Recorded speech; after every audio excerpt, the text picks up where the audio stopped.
All right, well, hello everyone and welcome to the Multi-State Virtual Library Conference. My name is Nini Began and I'll be your host for this session. This event is supported through funding from the Colorado State Library, the Georgia Public Library Service, and the State Library of Iowa, the Maryland State Library, and the Library Services and Technology Act through the Institute of Museum and Library Services. Before we get started, I have a few things to share with you.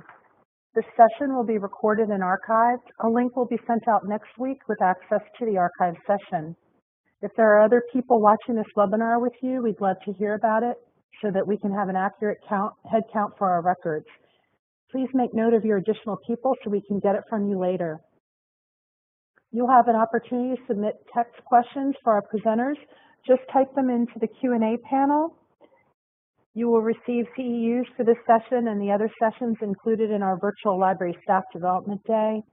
Look for the survey link in your inbox on Friday. And we're also getting a lot of communication and questions in chat, and that's fine too. So today we're honored to have the State Librarian of Hawaii, Stacey Aldrich, to explain what a ritual is and why it's important as we continue to build the future of libraries. Stacey Aldrich began her career in Maryland over 20 years ago, and her work continues to impact Maryland libraries, I can assure you. Stacey has been the State Librarian of California, Pennsylvania, and now Hawaii. She also has spent time working with a think tank in Washington, D.C., where she honed her skills in thinking about the future. Stacey and her husband currently live in Hawaii with her retired greyhound and 2 goofy cats. And now, I will gladly turn things over to Stacey Aldrich. Stacey, thanks so much for being with us today. Aloha. Thank you so much for having me. I really appreciate it. Can everyone hear me? Just want to make sure my mic is on.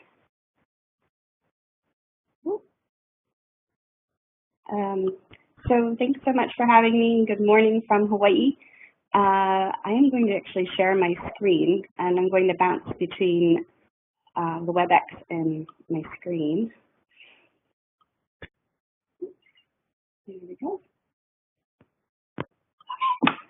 So I've been thinking about the future for a long time. I worked for a futuring think tank, and a lot of the thinking I had done in the past was really related to technology and society and all of those futuristic kinds of things you would normally think about. But then I made a jump and I moved to Hawaii. And I began to think a little bit differently about the future and how we interact as people, because Hawaii has a lot of ritual and traditions that what I noticed really pull people together, and they create synergy and they create connection. And they include things like leis, which we give. They were originally for people who had some special status in society, but now they're given as a symbol of respect, love, welcoming, and also appreciation. And then in the center panel, you'll see Palekapua doing an oli, and an oli is a song, a poem. It is an expression that is chanted. It can be of gratitude, it can be a story, but it is a ritual in how people greet each other sometimes, and also from the right-hand side of your screen, you'll see hula. Olis are also done in hula, and again, stories of respect, stories of people's history. Traditionally, when Native Hawaiians would come to meet one another, a person would sing an oli or chant an oli to the house of the people that they were visiting, and then the people of the house would chant back. So it's a ritual of respect, a ritual of connection. And I started to think about lots of questions. So I have more questions than answers, and I'm really looking forward to some discussion about ritual. I began to think about what is ritual and what does it mean to how we connect or relate to each other. And again, the rituals that I've experienced here in Hawaii are really a form of bringing people in closer, not pushing people away, and also of creating connections. But as I started to think about ritual, I thought about, well, what is ritual and what is tradition, and how do they create connections? So like a good librarian, I went out there and I started doing searches and I started reading and found a couple of definitions. The first one I found from Suzanne Perkis. She's a writer and editor of the apoplectic, I never can say that word, apostrophes, Confessions of a Grammar Ghoul. And she's, again, a writer, editor, a mom. And I think her son was doing some homework and he was talking about tradition, and so she looked up ritual and tradition. And she defined ritual as something that refers to religious or solemn ceremony involving a series of actions performed in prescribed order. And it can also refer to a series of actions or behavior habitually and consistently followed by someone. And again, ritual comes from the word ritualist, which is Latin for religious rite. So many people, the original word really was related to religion, but I think we're starting to expand that meaning. Difference between, which is an interesting website, it says differences between different words or concepts, says ritual is an act or series of acts that are performed or observed in a society on occasions, events, festivals, and ceremonies. These rituals have a symbolic value and also have a religious basis. So what is the difference between tradition or traditionum, which is the Latin to surrender or hand down or giving up? And Suzanne described it as a tradition that can refer to passing down of customs or beliefs from generation to generation. It can also refer to the custom or belief that has been passed down. And then it can sometimes, of course, refer to artists, literary styles, etc. And then difference between says tradition is a generic term that encompasses a wide variety of things and concepts that are handed down from generation to generation. So they're somewhat similar, but difference between described it as, so a handshake to greet others is a ritual, while the practice of honor and respect is a tradition. So if that's the case, what does it mean in modern society? And I don't know if I can see the slight variation or difference between tradition being something that's passed down, ritual being, it seems like you could have a ritual that was passed down to you, but a ritual being actions or behaviors that are done over and over, and they have some symbolic meaning. But if we look at some other definitions, this one is by Sir J. Kahili King, and he is a scholar in Huna, which is a Polynesian practice of living in aloha spirit, and a shaman. He says a ritual is a well-defined sequence of words and actions designed to focus attention, establish significance, and achieve a beneficial result.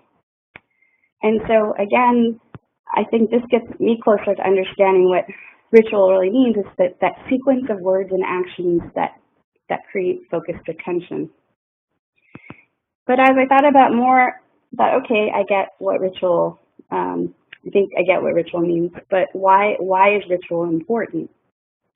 And Kathy Sucker is a consultant, and this quote was actually referenced from another article that I was reading, and I found it to be something that helps me better understand. So rituals play an important role in society. Rituals remind us of what is important and provide a sense of stability and continuity in our lives. You can also use rituals to work more effectively and stay focused on your goals. So when you think about ritual, again, they remind us what's important. There's a sense of stability. If you read articles on how to get through the chaos of the world today, many people will say, implement rituals in your day, have your coffee in the morning, say your prayers, write in a journal. All of those kinds of things that you're doing every day that become a part of your life that help you to get focused are part of ritual. And as we expand that thought, I started thinking about, well, what are the rituals in libraries? What rituals do our patrons have and why? what rituals do our staff have and why? And should we let go of some rituals, and which ones and why? And I began to think about the people who use our libraries, who are advocates who use them all the time, and began to think about the fact that most of those folks who are coming to the library all the time, they've established the library as part of their ritual. You have people who come in every Saturday morning to read the paper, or every day to read the paper, or a family that comes in every Wednesday night, because that's the night when the kids do homework. Those are forms of ritual. And if we're not part of someone's ritual, then I think it's difficult, and you have to figure out what's important to people and are there rituals that we can create that create connections, and what are those new rituals that we can create, and can we design rituals that build community? So one of the things that we're talking about doing here in Hawaii is, this is a map of Oahu. This is the island that I live on. And we're building a new library where the arrow is pointing is Nanakuli. And Nanakuli is one of the areas of the island that has a large population of Native Hawaiians.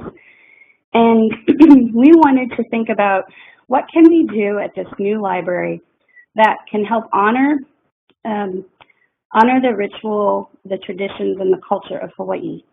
And one of the things we've been talking about, this library, this new library, which will be done hopefully in the next 2 months or so we can open up in the new year, is built right next to a school campus. So we know we're going to have a lot of kids coming in every day. And what's the ritual that we can have when the kids enter the building that helps tame their energy from the crazy, helps honor the Hawaii spirit, and helps honor the ritual and tradition? And so one of the things we've been talking about is having the kids, before they come into the library, have to do an ole. And then the library staff will do an ole back to invite them into the space. And I wanted you to hear what that actually sounds like. And this is an ole that says gratitude, and it's from the Kapalama Elementary School. Uhola ia kamakaloala. Uhola ia kamakaloala. Uaike alohala. Ukaia kamaloala. Awehi maina lekua. Maiko okuia kamala waida. Mahalo eke akua. Mahalo ea kunara ea. Mahalo eke alohala. Mahalo eke alohala. So that's an example of an ole, and a way that we can build connection. And we're hoping that we can establish that in our new library down at Kui. So we're looking at how that will really change the way that we engage the community and we honor the rituals and the culture. So I'd like to actually go back to, I'm going to stop sharing my screen and go back to the slides on the earlier slides with questions, because one of the things that I think is really important for us to think about is, what is it that we're doing now that invites people to be a part of our rituals, that create good rituals within our communities, that build connection and build community. So I'm really curious. I asked an earlier question about what are the rituals in libraries, and I'm wondering if you could just type in either the chat or the question some of the rituals that your patrons have where you are.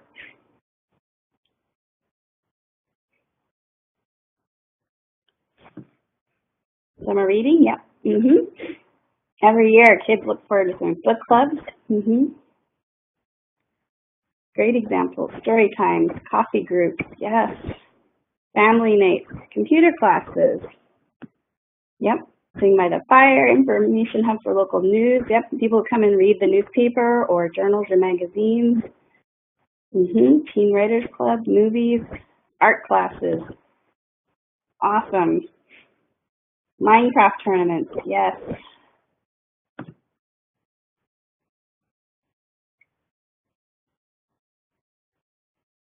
Great. After school, babysit. People, yeah, my ritual might be every day I go to the library and use Wi-Fi. Movies, yes. Book clubs, after school. Crossword puzzles, yes. People come in and do crossword puzzles. So we have these rituals. We have these things that connect us. The library is a place that people are connecting to. Men that chat like hens. Okay, that's funny. Jigsaw puzzles, yes. People can be together doing some creation. All right, so I'm going to switch the question and ask, what kinds of rituals do our staff have? And why do you think we have those rituals? So switching the question to the kinds of rituals staff have. I know here in Hawaii it's food. We eat a lot here. We bring food all the time to meetings. Thursday snack day, great. Games at lunch, eating together, celebrate birthday celebrations. Yeah, that's great. Morning huddles, yeah. Morning huddles, that's a great ritual. Get people prepared for the day. Tuesday meetings, awesome. Chocolate time, stress, yes, absolutely. Harvest luncheons, monthly cookies. These are all great examples. I've noticed that many of them are still revolving around food. That's awesome.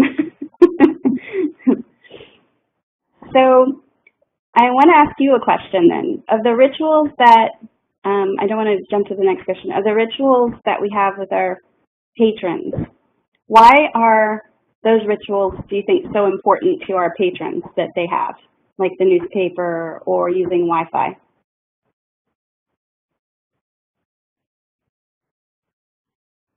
Dependable?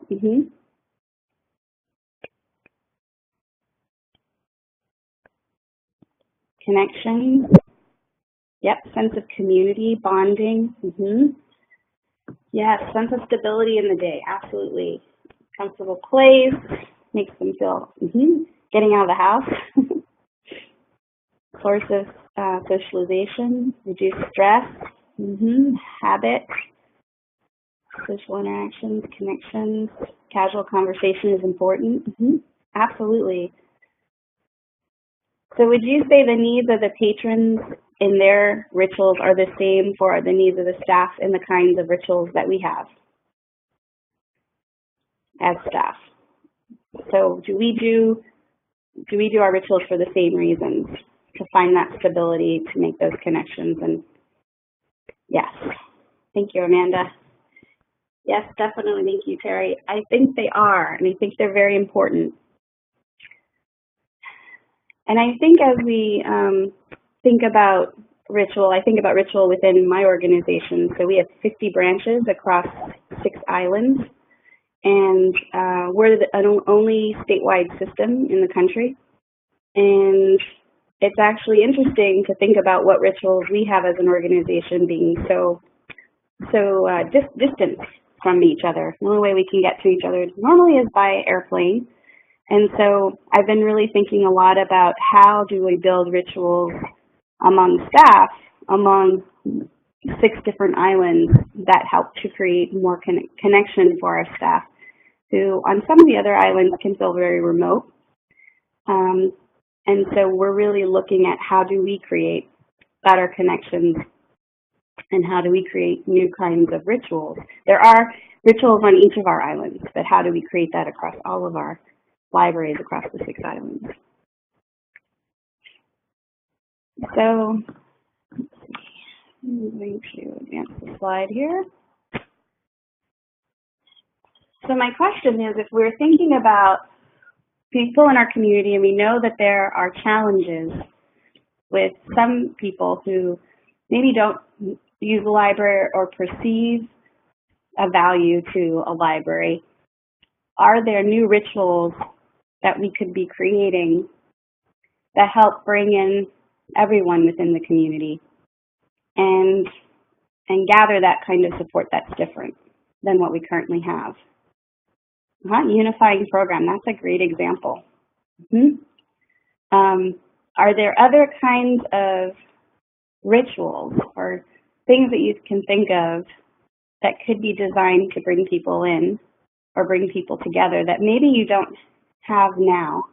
I know that the Cerritos Library in California, when they first opened, I don't believe they do it anymore, but in the beginning when they opened, they had a monitor in the main lobby of the library, and at the end of the day before they closed, they would play So Long Farewell from The Sound of Music, and they would actually have patrons who would stop and sing the song and then they would leave.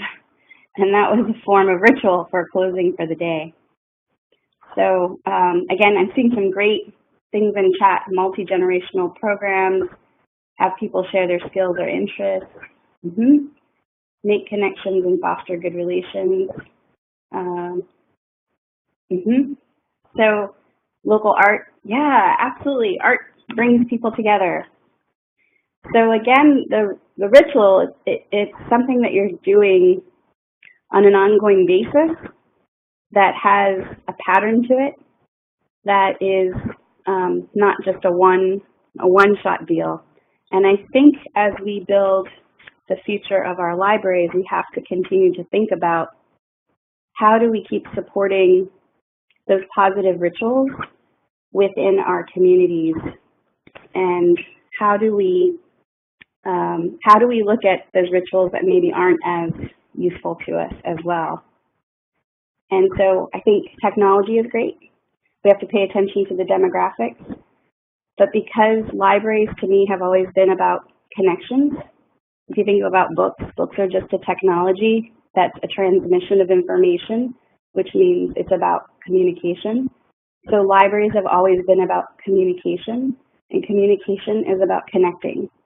And so as we move forward, I really believe we have to look at what are those rituals that we need in our communities, and how do we help develop them. So that's what I'm thinking about, and I would love to hear any thoughts that you all have about ritual and any questions you might have or things that you would like to share about rituals that you have that you find are very positive in your community.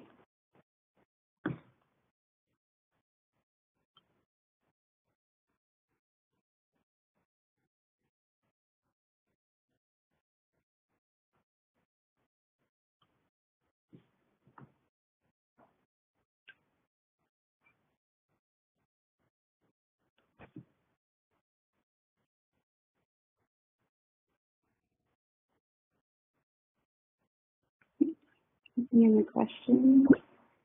Somebody has an annual city picnic activity day. Annual tree trimming. Children's person does a winter display around holiday time, and people from around the community who never come in come to see it. That's awesome.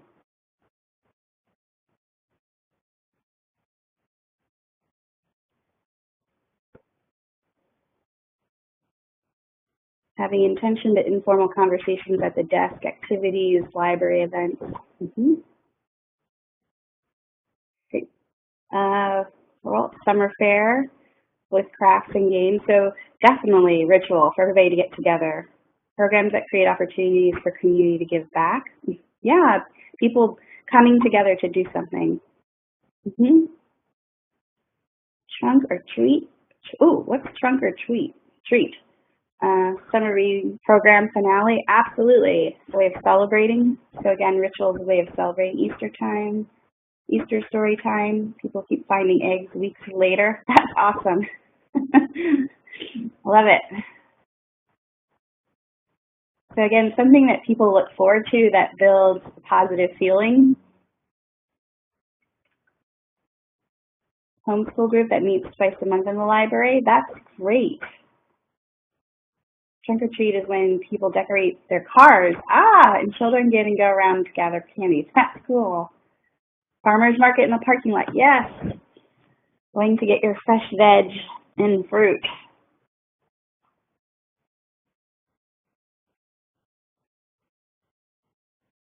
I really like the idea of greeting with Oli, but can't, sorry, I'm scrolling back here. But can't imagine comparable greeting here in Eastern Shore. There might be something that you can do with kids when they come in, the students.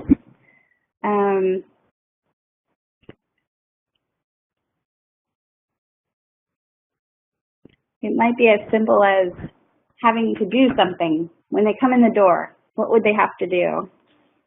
They get to put something on the wall. They get to check in some way.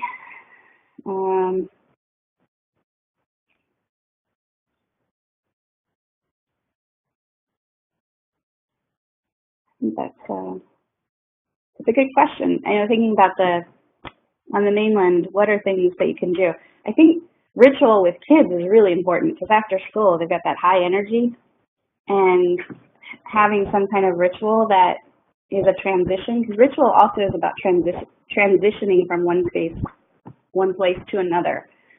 So transitioning from like crazy school day to coming into the library, still having crazy fun, but a little bit different. Oh, high five. That's a great idea. Yeah.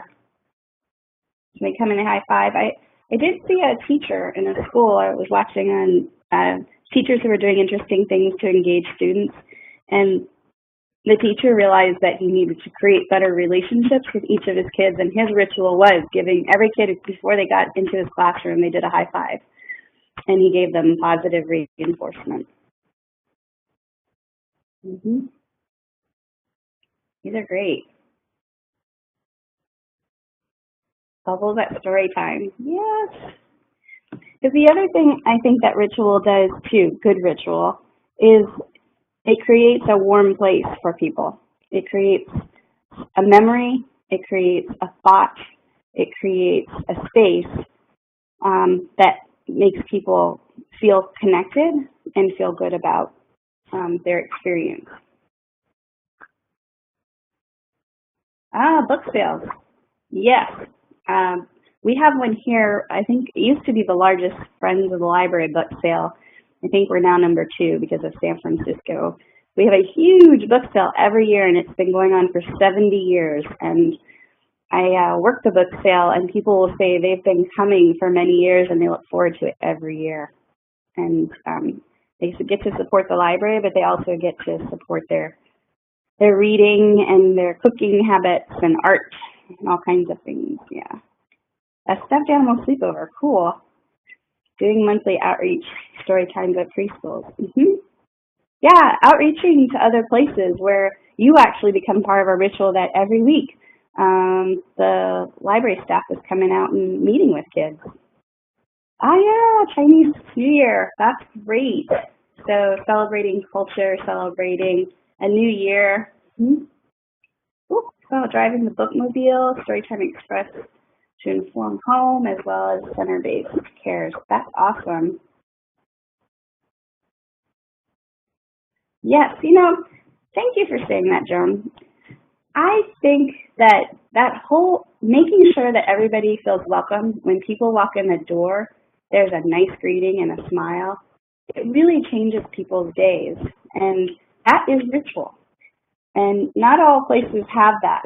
And I think that that's something that's really important, because people know that that's what I can expect when I walk in that door. That part of the ritual is the staff will always say hello and welcome to me. Yep, all about the first contact, completely.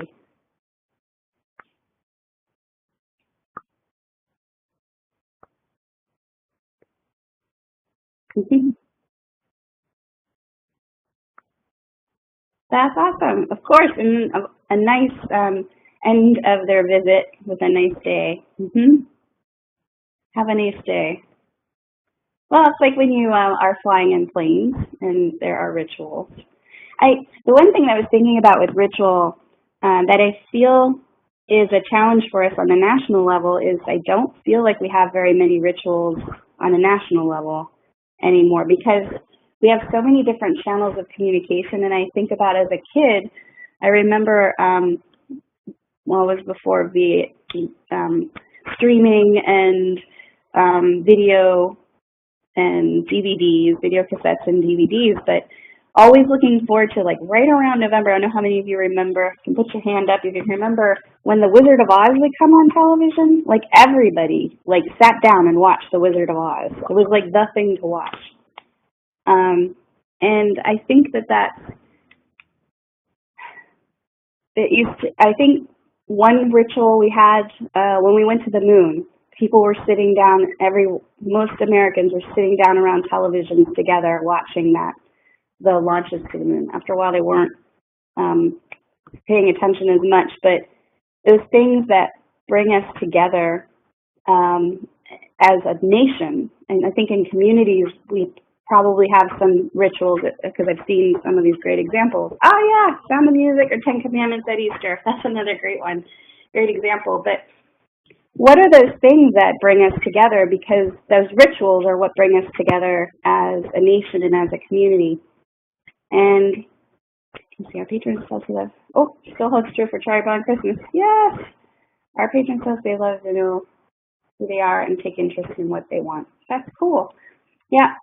So I think that how we contribute to that is really how do we keep creating our communities, and how do we keep creating those rituals that everybody understands and everybody feels a part of. And I think if we can do that really well, we're already doing it. I've seen wonderful examples. But if we can really keep thinking intentionally and purposely about the work we're doing and how we create opportunities for people to have rituals and those connections, I think the stronger our communities can be. Big reads, that's awesome. It ties the school and local arts. That's fantastic, Lori. Oh, a ceramic dog that's dressed up. Yes. Yes, yes. We have a library here, North Kahala over on the Big Island. They have a microscope at the door, and they put different things underneath that microscope. So people, when they come in or when they leave, they always look at the microscope to see things under the microscope. And they put strange things that they find in the library outside.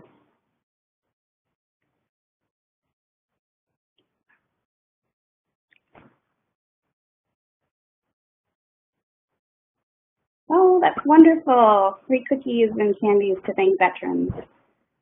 Yes. Food always is a wonderful tool. Food and ritual. And I think food is a ritual. Think about Thanksgiving. It's a ritual. Some would call it tradition. I would say maybe your mom's stuffing recipe is tradition, but the gathering and the eating and the being with family and friends is definitely ritual for us. That's great.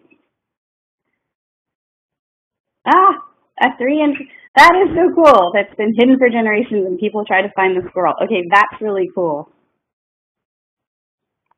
Serena, do they get something if they find the squirrel?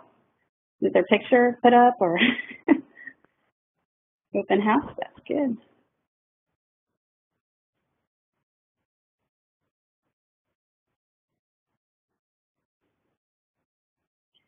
Could offering designated spaces for teens or quiet study for families or children included in ritual? Absolutely. We've been talking about that because, you know, everybody has everything's about customization now, and people come into libraries and they're too loud or they're too quiet. And we've been talking about in some places, can we have ritual parts of the day that are more quiet? or spaces and say, this is the place where you can be lost in thought or have quiet. There are very few places actually you can find quiet now. So I absolutely think that could be a part of thinking about, you know, creating those places where people can practice their ritual of reading quietly or writing or jotting things down in their journal in quiet, even in meditation.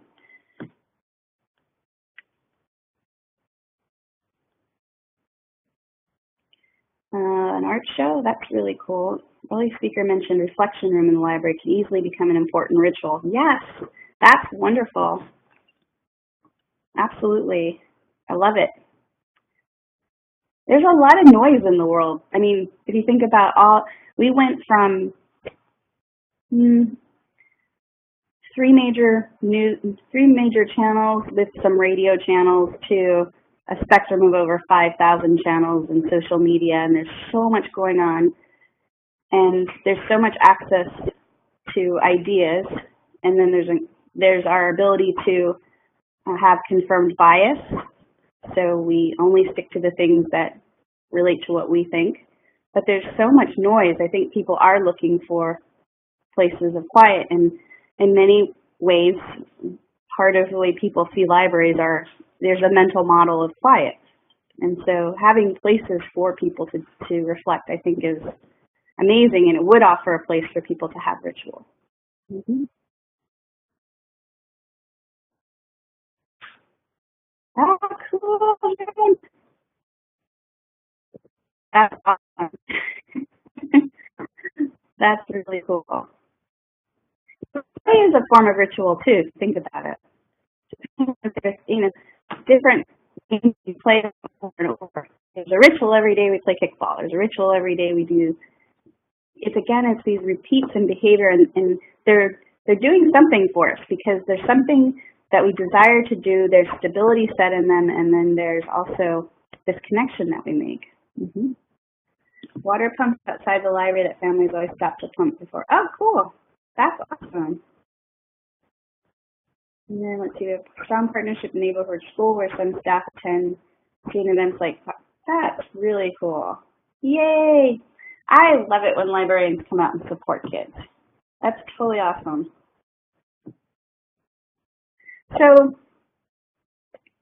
these are really, really great examples of ritual and thinking about ritual. And I know there's more time and we can keep talking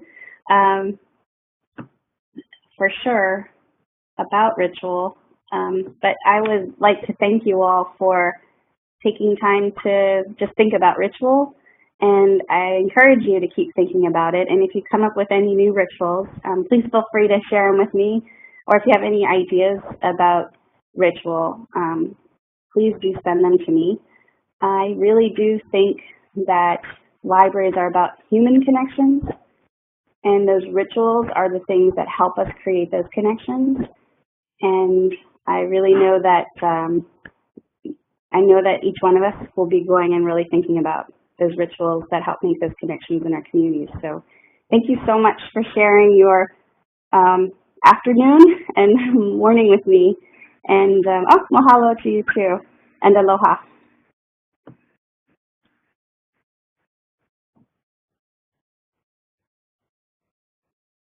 Okay, Stacey, thank you so much. And before we jump off, I just want to check one more time to see if anybody has any questions for Stacey. Remember that you can use the Q&A or the chat area. Seeing lots of comments. Stacey, you've given us a lot to think about. Do you have any other thoughts about how people can bring this back to their libraries? I think just having a conversation about what is ritual, and having conversations with colleagues about what are the things that we do that bring people together, and what's effective and what's working, and what are things that we could be doing that would build those patterns of connection in our community. So I think it's really just starting with a conversation. Yay. And I know the slides are available to everyone, right, Mimi? So feel free. We're going to make them. Thank you, Stacey. That's great that you can share those with us. And we will be sure to send them out next week along with the archive recording of this session so that you can bring it back.